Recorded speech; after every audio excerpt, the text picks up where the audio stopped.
have on our couch with us this afternoon.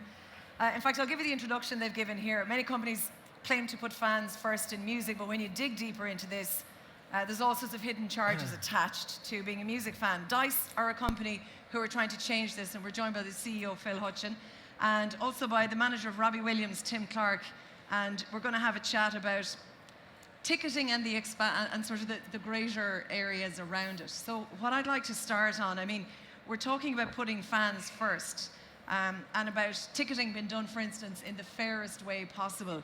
Is there a fair way to sell tickets? I think that we're in this new place with mobile where it doesn't actually cost that much money to generate a ticket. I think that in the past, I used to manage artists, so you always justify the price of the fees and everything else, that someone had to print off a ticket, put it into an envelope and mail it out to you.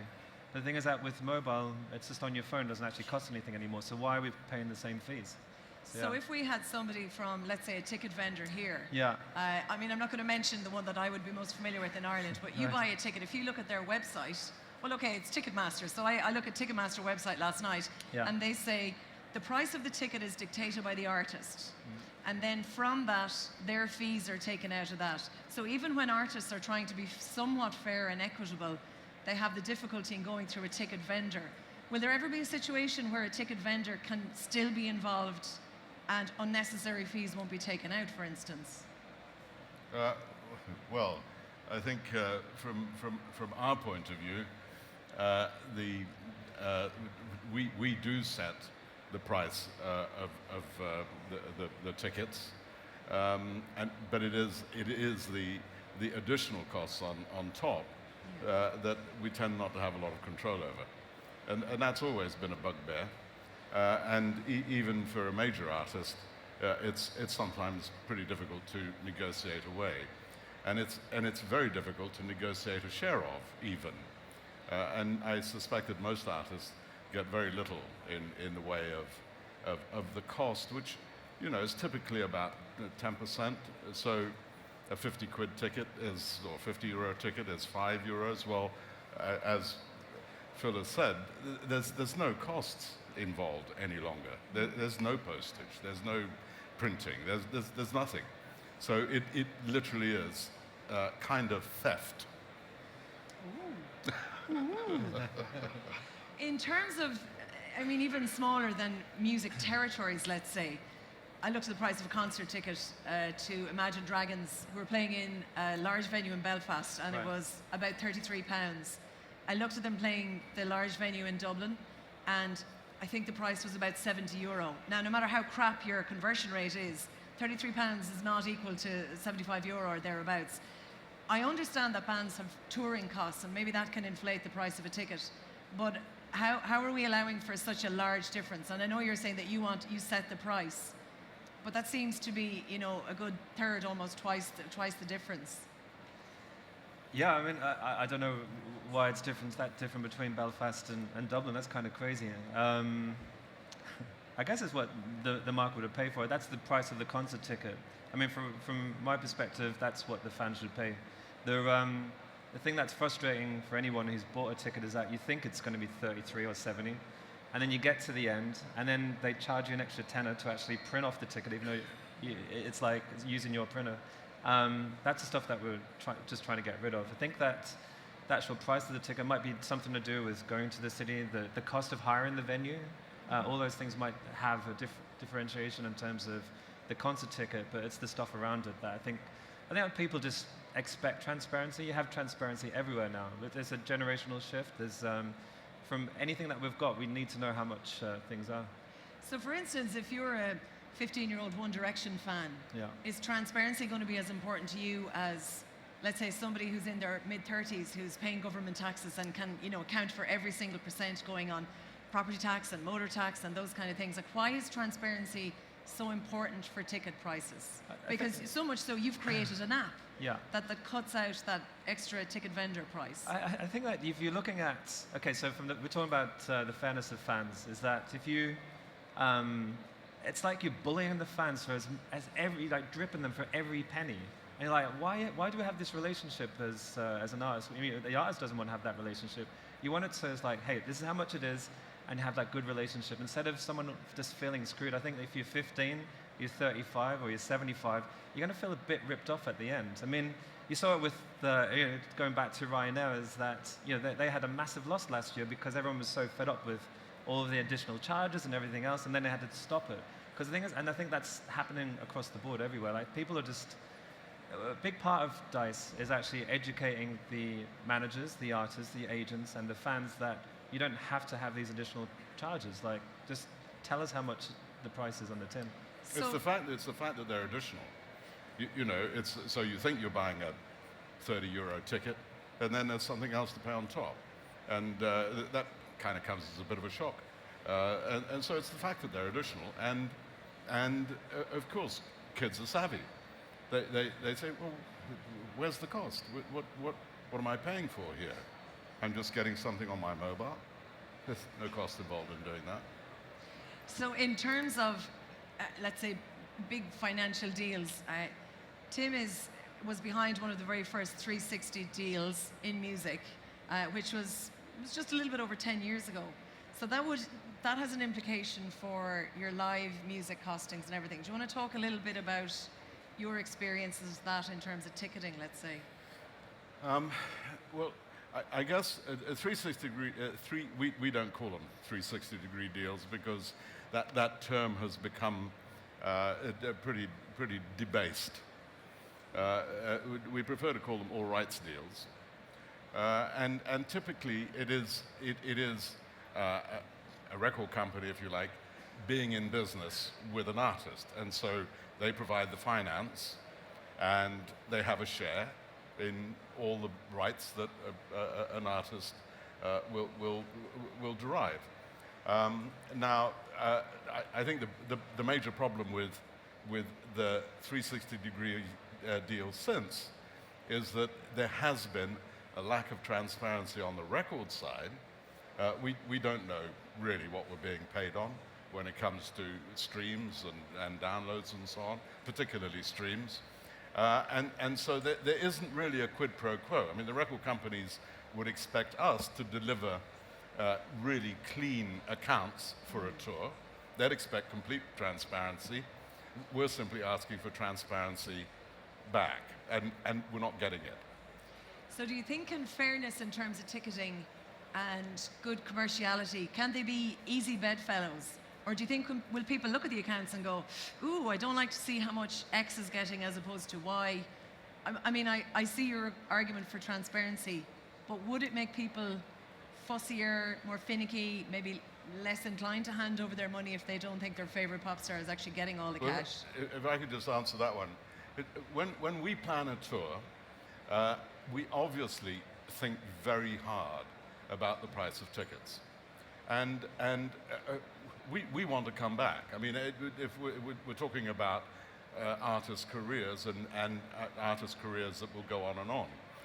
And so you absolutely want to come back. Now, if you don't think that, if you're really going to skin your audience because you think it's all going to be over, well, fine, charge the earth. But I don't think we've ever operated with any of our artists in that way. We've certainly never done it with Robbie Williams. We've always thought about what is a fair price? What would the audience be prepared to pay to have a good time and walk away saying that was a fair price? And how do you gauge that? I mean, do you use like the McDonald's index, where you go to a different country and whatever Happy Meal costs X amount or X percent of your income in every country? Do you have specific equations for different countries, or? No, I think we base it on what other artists' tours, what other artists are charging. We of course we know what small acts are doing in small clubs, so you have a range of prices. We know what all the top prices are, and some of them are mouth-wateringly large. But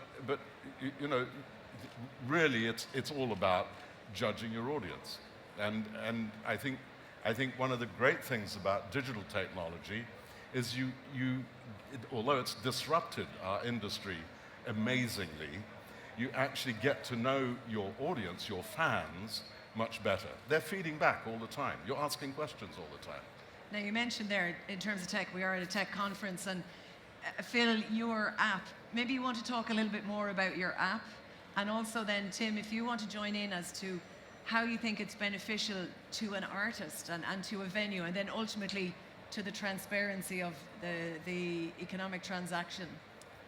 I think that the transparency question is super simple. I mean, why wouldn't you want it not to be transparent? Well, I mean, the thing is that I think that simplifying touring would be, it's going to just revolutionize everything in terms of artists knowing what's being paid, the promoters know what's being paid, everyone just knows what's being paid.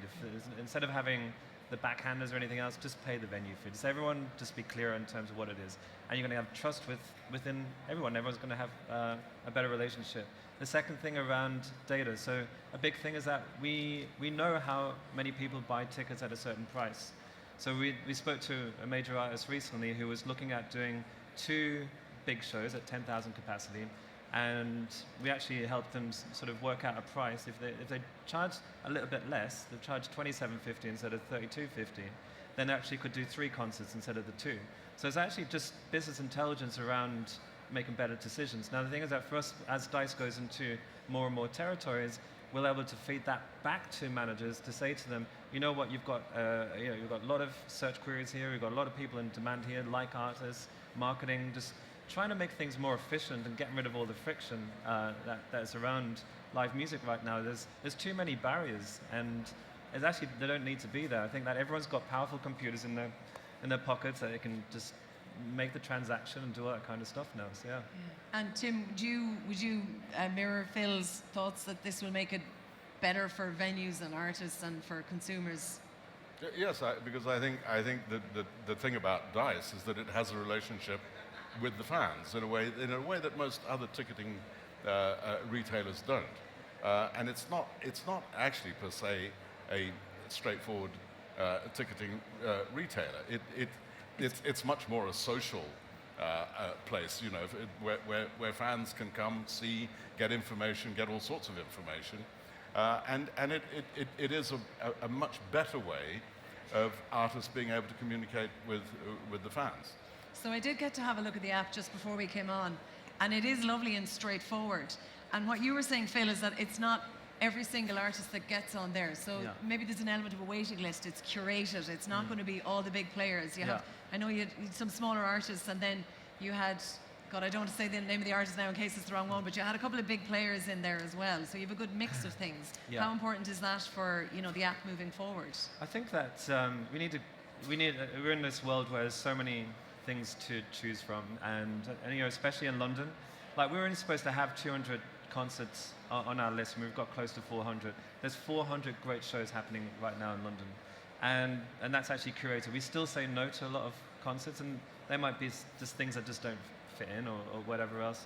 And as a result of that, people start trusting us in terms of recommendations. So the thing is that if you do buy tickets to something, we start recommending you shows to bands that you might not have heard of. So we start working with record labels in terms of launching careers as well, like who helps launch an artist. So there was an artist last week called Liz who came through, and we just sent a notification to a segment of our audience saying, you need to see this artist. They're going to be one of the biggest artists in the UK next year, and it's going to be the first time you've ever seen them. Check it out. We sold out in 5 minutes. And the thing is that's the thing. You build that trust with the audience, you'll get it tenfold back. It's not really rocket science. I mean, what we're doing isn't really rocket science. It's actually probably just the last area that just needs to be fixed. Tim, would you like to see a stage where most tickets are sold through a platform like this, where the ticket vendor is essentially cut out? Do you think that will be fairer then to the consumer? Is this kind of the long-term goal? Well, I think I'm wont to say about our industry that there are only really 2 things that are vital to it: the artist and the fan. Everything else is just gloop in the middle. I'm part of that gloop, I'm a manager, but it's the artist and the fan. And unless we're looking after both, and we really have to look after the fan, we're going to fail. Now, I'm afraid that digital technology has disrupted our industry, but the if you like, a lot of the big industry response to it has been fairly dumb, panicky. And it's actually been because they haven't really thought, they've been thinking about their bottom line, not thinking about the artist and the fan. Now, if you're thinking about your customers, the bottom line tends to take care of itself. And I'm afraid that we've forgotten that a lot in our industry. Do you think, is there anyone who right now is a good example of someone who's, you know, treating both their artist and their fans fairly and equitably, and that they're getting good bang for their buck? Do you think, is there anyone you could say right now that they're a good example, that's sort of what we would achieve, strive to be like? Well, I think Dice is, for a start. Yeah. I think anybody that manages an artist, it actually has to be. Unless we're thinking so short term, and we've got you know, an artist that goes Zoom and is bound to just go down. Which is again. sometimes how it looks in the music industry, for Oh, sure. Yeah. But I think I think that artists that really have the potential to have long careers need to really think about their fans, and whoever represents them has obviously to do that too. So for us, it really is all about the connectivity between artist and fan, and making that better and better. So we would like to see much more direct relationships, if you like, between artist and fan. When I started in this business, that was kind of just not possible. And there was, you know, record companies that controlled the release dates, controlled where those records went, etc. It was a very narrow route to market, if you like. Now it's much broader. And while digital has damaged our industry, there's absolutely amazing benefits to it as well.